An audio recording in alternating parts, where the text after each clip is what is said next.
Oke, selamat sore.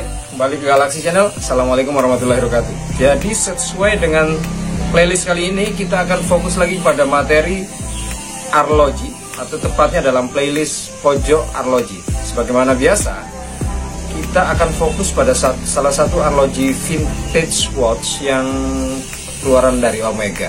Jadi sesuai dalam penjelasan dalam channel Horologi Story disebutkan bahwa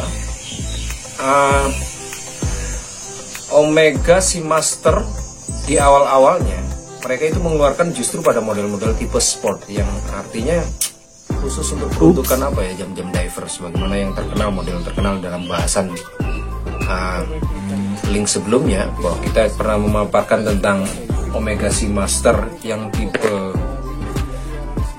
Omega Seamaster 300 meter itu ya, khusus untuk penyelam. Nah, apakah mereka hanya bertahan di sektor sport watch-nya atau justru mengeluarkan yang lain? Ternyata yaitu dalam perkembangan berikutnya Omega juga mengeluarkan tipe line up sesuai dengan fashion watch-nya seperti ini, atau dengan nama Omega Seamaster Calendar dengan intipan tanggal di bagian 6. Lalu tentu saja ada beberapa aksen-aksen yang lain yang akan menarik jika dipaparkan dalam sajian vlog kali ini. Dan seperti biasa, apa kurang lebihnya, minusnya, karena memang jam-jam tua ya, wajar seperti apa. Dan tentunya kita akan bahas secara lebih detail per bagiannya. Lanjut.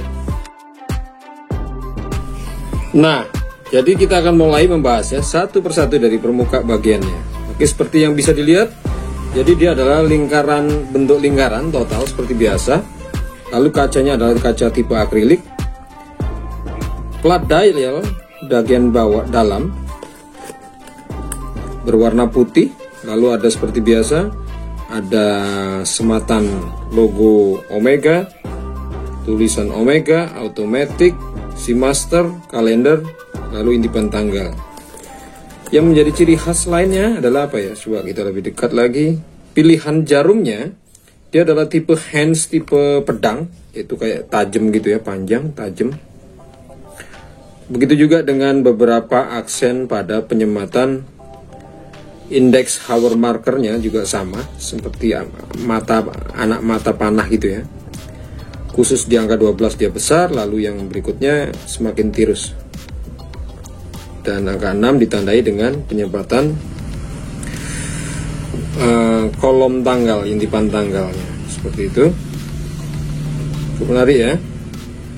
Nah, secara diameter kita akan coba ukur. Coba lihat berapa.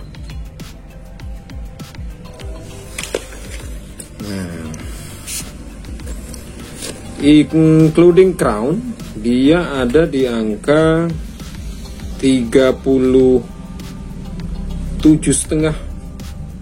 mm, yang artinya jika dikurangi lebar crown, dia sekitar bermain di 35 atau 34 ya. Jadi cukup kecil ya untuk tangan-tangan jam cowok.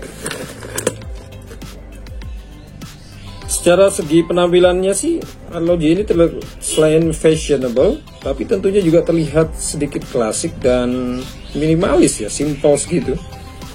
Kontrasnya hanya pada bagian-bagian aksen warna bajanya, lalu dengan kilau-kilau yang ada pada penyematan indeks yang sudah menyertakan lapisan gold. Entah ini gold asli atau lapisan, saya kurang paham ya dalam sejauh ini. Nah, seperti ini. Lalu pada back case-nya jika diperhatikan seperti ini, cukup polos sekali. Dan tulisan-tulisannya sudah halus ya, gundul. Meskipun sebenarnya kalau diperhatikan lebih detail, pada bagian di sini masih terdapat tulisan Omega yang sangat halus sekali. Dan tidak ada di atas ini Seamaster, lalu di sini ada sedikit. Nanti kita akan foto. Dan back case-nya adalah tipe press ya, bukan screw down. Jadi kita akan beralih lagi lebih ke bagian dalamnya setelah ini.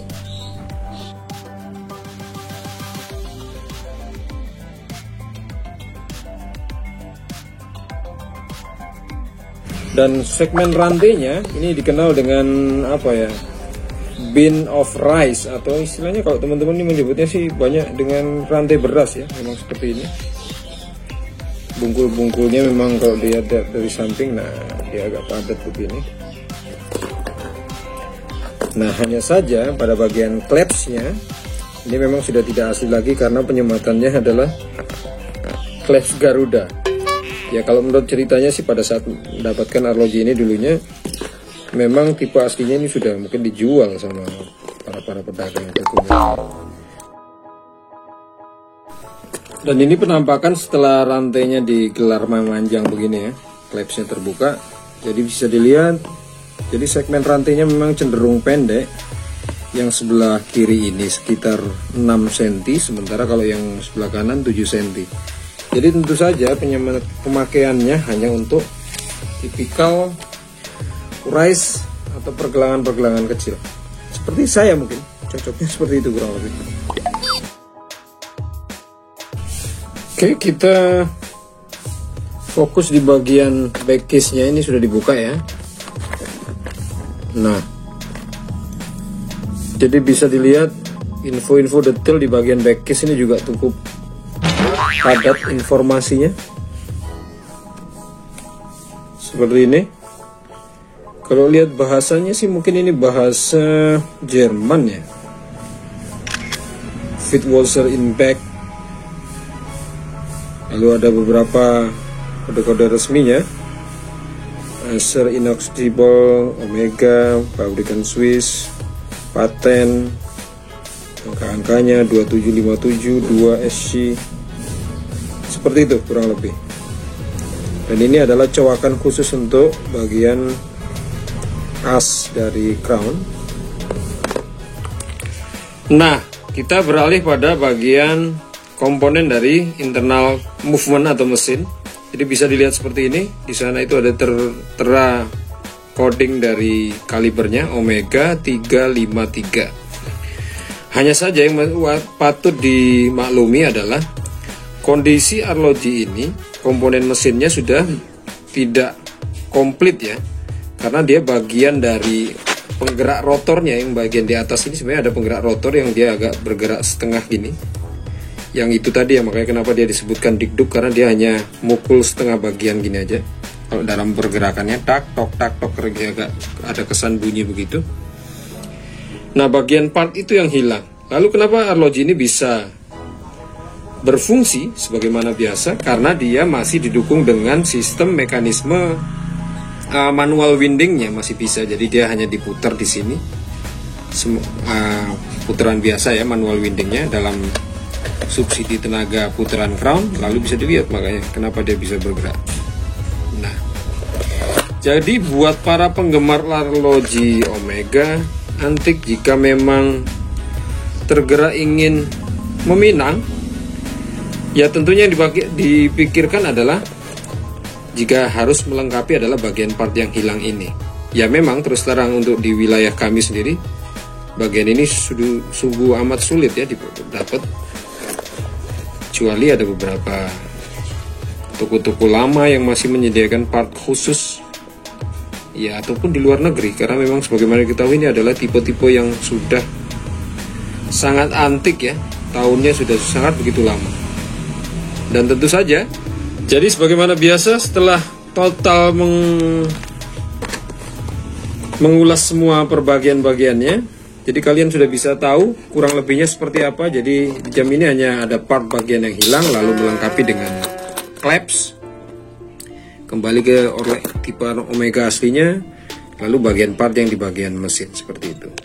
Sekaligus saya undur diri, pamit. Jika ada minat ataupun mau tanya-tanya, silakan bisa meninggalkan pesan di kolom komentar ataupun langsung menghubungi nomor WA yang saya cantumkan juga di bagian indeks keterangan di bawah bagian deskripsi. Silakan teman-teman. Terima kasih sudah nyimak sejauh ini, dan tentu saja sebagaimana biasa dukungan kalian sangat kami harapkan. Like, share, and comment, dan tentu saja subscribe. Salam Arloji Horologi Indonesia. Terima kasih. Assalamualaikum warahmatullahi wabarakatuh.